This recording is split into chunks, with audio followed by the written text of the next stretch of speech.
Good morning, Suvash. Good to see you again. And we begin viewers for the third episode, the school reopening during COVID times. Welcome to all of you.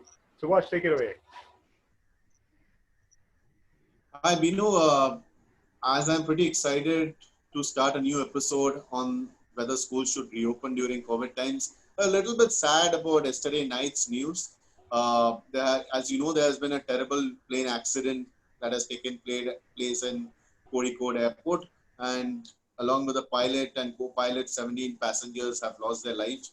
So, our deepest condolences to the families of the people who have lost their lives, and also we pray that the injured gets better as soon as possible. Now, getting back on the topic that we're going to start, should schools reopen during COVID times? What I feel is schools reopening should not be a politicized move. Uh, it should be far left to science to guide us, maybe to find us a solution also. Maybe it will not be a perfect solution, but in this present scenario, that's the only way forward. And I would also, I am saying this with all my heart that if the basics are not followed, we the pandemic can get worse and worse and worse. Now, basics means the basic standard protocol of COVID-19, wherein we have to wear mask, we have to maintain social distance, we have to regularly wash our hands, sanitize our hands, and also wear a face shield. Now, these basic protocols that we have to maintain, we can explain it to teenagers, we can explain it to elderly people, we can explain it to mature young people, and mostly they will understand and they are following it. But to explain it to an age group of 4 to 10 years, I would feel that would be the most difficult part and a most impracticable part also. That is where schools reopening is such a big disadvantage for all of us. There has been research that from the age group of 10 to 19, students of the age group of 10 to 19, they are prone to transmit the virus as well as a normal. So if a school is reopened, what I feel is the school could be a super spreader. The virus can become a super spreader in schools. Okay, number one. Number two is, what I feel is we are not going to use our children as guinea pigs, as experiments or something. We absolutely cannot risk the health and well-being and safety of our child, which is of utmost importance to all of us. And I can't see schools reopening except with the 100% virtual model, at least for the coming academic session, or at least till a vaccine is found, or at least till the active cases come down drastically. So, would you like to elaborate more on this topic about schools reopening during COVID times? Correct, correct. Absolutely. Basically, see, the Indian government and the various state governments, they've been wanting to actually take a look at reopening of schools. There are certain meritorious points in favor of that also. Largely driven by the fact, and which has been recently also told by the WHO's director, Ms. Dr. Swaminathan. So what she has said is that unless small children they go to school, or especially the economically backward sections, children who do not have access to online education, if they don't go to school, the art of learning, the process of learning, cognitive learning would actually go down. And there will be a big lacunae which would be very hard to fill, and there'll be dropouts and all kinds of issues related to that. So amongst the primary two major points that go in favor of wanting to open schools, one of that is, of course, for existing students in most of the private schools or some of the higher learning classes, would be the fact that they need to do practicals for science oriented subjects. They need to do practicals for computer laboratory. In the computer laboratory, they need to practice computer practicals. So all of these kind of things are very much required to be done. They also need to actually take screen time off, so their eyes would get affected. So it's more, the natural form of learning, that is attending schools, is much more, I think, a much more natural way of looking at things when it comes to education. Having said that, see, the biggest reason why schools now, if you look at why schools shouldn't start off immediately just yet in India, uh, there are certain major points for that. Now, the biggest reason why schools need to be kept shut for an extended period of, let's say, time is the all important answer to the debate of life versus education, which is more precious. So this is the topic which is going to, or the debate which will yield the answers. So let's look at why we should actually ensure that children should not be sent to schools just yet. So although 1st of September is being touted as the date onwards when schools would or should begin in various parts of the country wherever COVID is under control. Uh, it has been proven that currently there are 6 different strains of the deadly COVID-19 virus floating about in India. And each strain is different in the severity of the disease and the after effects. So it has also been seen that many patients who were discharged earlier are now coming back with pulmonary fibrosis, which means that a significant portion of the lungs have gotten completely damaged in their fight against the disease. Plus, we know that this is the reason why it has been also documented that this virus causes disease and death, not only to the comorbid cases or elderly and infants only, but also to the youngsters and the youth also. So another very significant point is that needs to be kept in mind is the fact that the virulent micro droplets keep floating in the air for an extended period of time and can enter the eyes or through the nostrils or mouths of children or even the teachers in an enclosed space like a classroom with windows kept open notwithstanding. Another very important point to note is that even if teachers try their best, children, when they get to see their friends after such a long period of time, will surely intermingle, and this social activity cannot be ruled out at all. So, if social distancing is one of the most effective means of staying safe, for which we have stayed at home for so many months, and we've also, kept ourselves safe and our children safe by opening schools so early with COVID-19 cases still in society, we will completely spoil the safety net which had been in place thus far and see infections rising faster as children may contract from their schools and also bring it to their homes, to their families, the elderly, grandparents, thus increasing the caseloads for overworked and overloaded hospitals. So, which will be under tremendous continuous pressure to do a good job of saving lives. What we also have to keep in mind is the fact that most children, even if they are not showing symptoms initially, after getting infected from school, may infect others in family or other unaffected or infected children because of their asymptomatic health status. So, therefore, the answer to the debate of the topic of life versus education, which is more precious, is simple.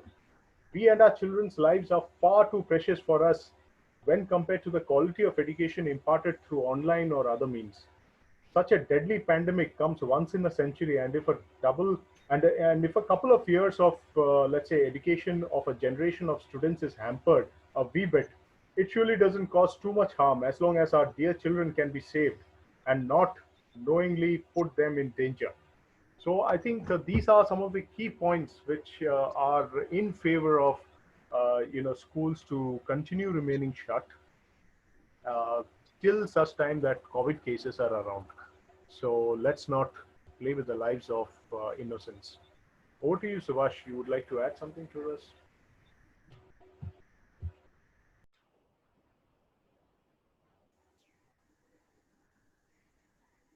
Yes, Subhash. So now you would like to add something to this furthermore? Yes, Binu, what I feel is you explained it correctly. The reasons being schools not to reopen. But, there are also people, if they want, they can take your reasons also. And also they can take examples from countries where they have opened up their schools in the month of May, in the month of June, in the month of July. and they have shut down the schools as soon as they opened. So in fact, what I feel is, I'll just give you some examples. What happened in US, in Texas, there was 890 schools that were giving permissions. In fact, 890 preschools, the preschools that were giving preschool for the toddlers, actually, they were given permissions to open.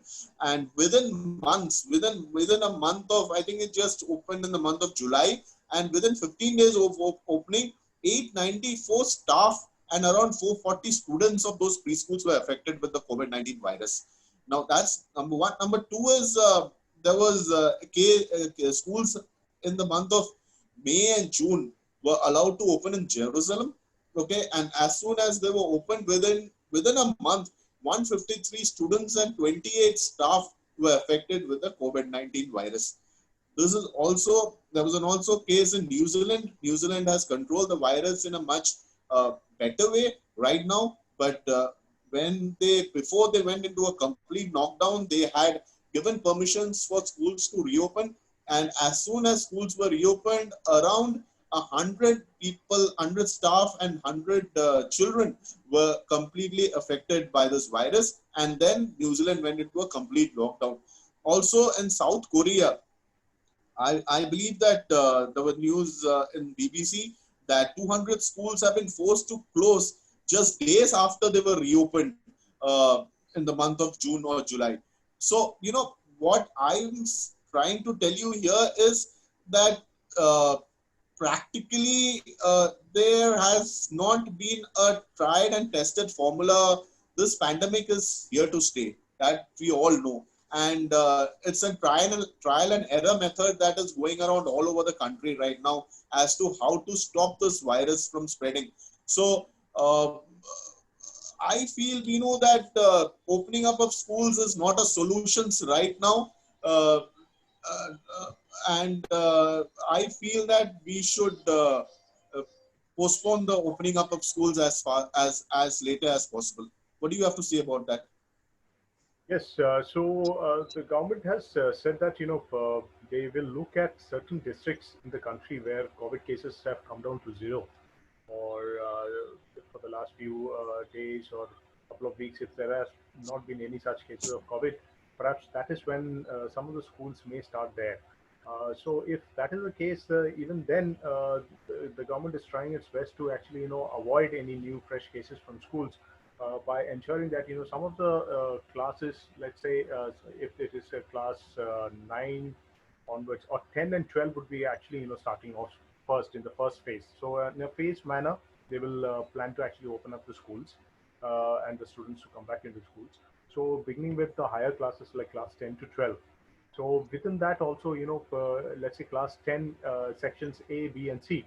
So section A and C would be, allowed to come into schools, into the school in the first half of the day, and then the sections B and D would be coming up in the second half.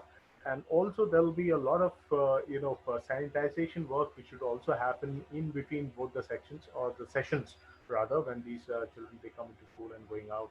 So, plus this has been done in order to spread out the students across the various classrooms so that there is effective social distancing, which can be maintained and managed by the teachers. So, yet the one of the biggest, let's say, worrying point is the fact that schools or classrooms are closed, enclosed spaces, and the WHO has already come up with the confirmation that enclosed spaces lead to the virus moving about and infecting a lot of other people who are there within those places. So that is something which is of worry. So for which I think there is still there is enough time for us to actually take a decision to start off schools, because children are much more healthier, let's say, compared to the elderly generation. When you're talking about children who are above the age of 10 years, so they can withstand the disease to quite a some time, yet, which means they would be asymptomatic. So when they come home, they can infect others. In that way, that is how the spike actually normally takes place, and it leads to, again, unmanageable situations.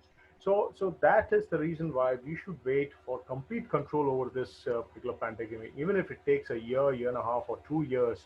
2 years in a lifetime is nothing. too much for us to actually sacrifice. When it comes to actually not allowing our lives to be sacrificed, I think that is a better thing to do by staying put at home, continuing with the studies. Studies are, by the way, not getting over. I mean, or not going to be hampered completely. I mean, studies will still take place. It is just the quality of the education will be hampered a little bit. At least lives, precious lives, would be saved. I think that is my take. And the debate of life versus education, it's a very simple debate. Life matters, is precious, needs to be saved. So let's hope we all stay safe. That's about it, Subhash. So you can take it forward. Yeah, see, even if the government, what I feel is even the government gives the school authorities a green light to open the school in September.